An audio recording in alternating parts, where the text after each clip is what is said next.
So this is the Glen the Stove project, this little control panel here.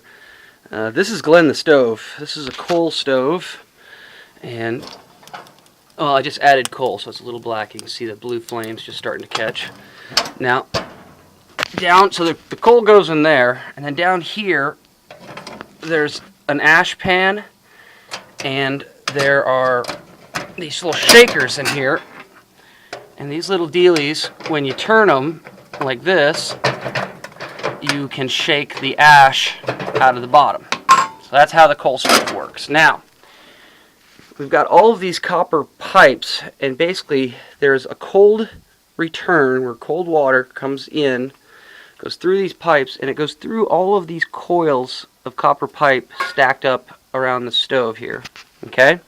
So water circulates around there, heat is picked up, and it goes through another pipe and out. That's the hot feed. And all of that goes to that pump. A little dark in here. Let's see. We got a lighter. There's a little circulator pump, a little expansion tank, some valvage, whatnot. And that little pump right up there circulates the water to this radiator.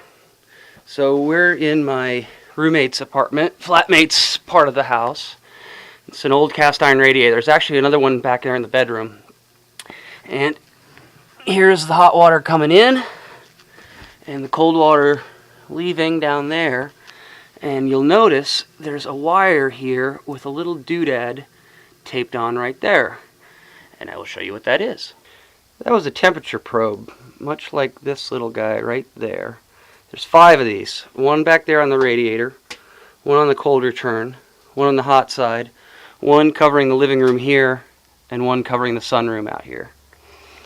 And they all go to a little robot brain inside of this box, and we have a little readout here. Temperature of the living room, temperature of the sunroom, the damper, I'll show you that in a second, the hot feed, the cold return, and the radiator temperature.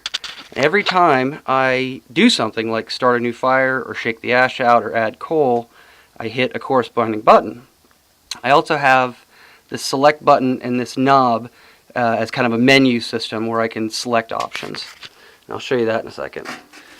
This is a drive unit, and there's a little gear and a motor there, and that's actually able to open and close this window. I actually have unplugged it so I can show you manually what it does, but it actually opens and closes this window, and it does that to maintain, here's the outside of the window, the temperature of the sunroom, so Carrie's plants don't die.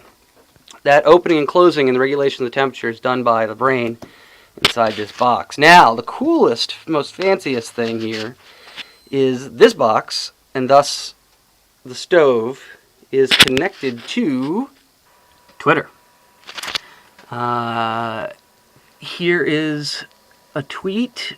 I haven't had this running in quite a while actually, and it hasn't made its first tweet today yet. There's the date and the timestamp. Here's all the numbers. Temperature 84 degrees, sunroom 61, 104. Fire was running hot that day. And the fire was cold. That's because I forgot to hit the new fire button. So this tweets, it tweets as often as I want.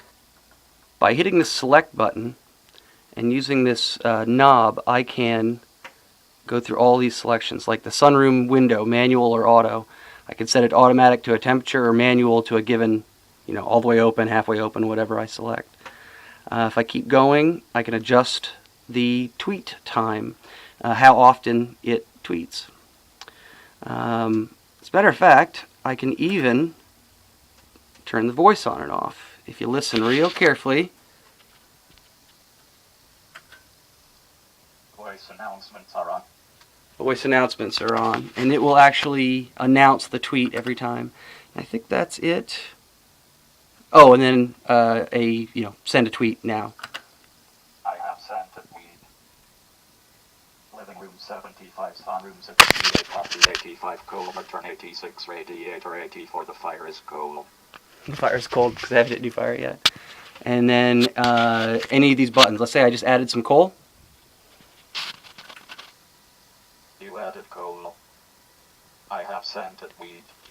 and that has been tweeted with the timestamp and thing. So really, in the grand scheme of things, this is a exercise in really in data logging. As a matter of fact, here those tweets just came through.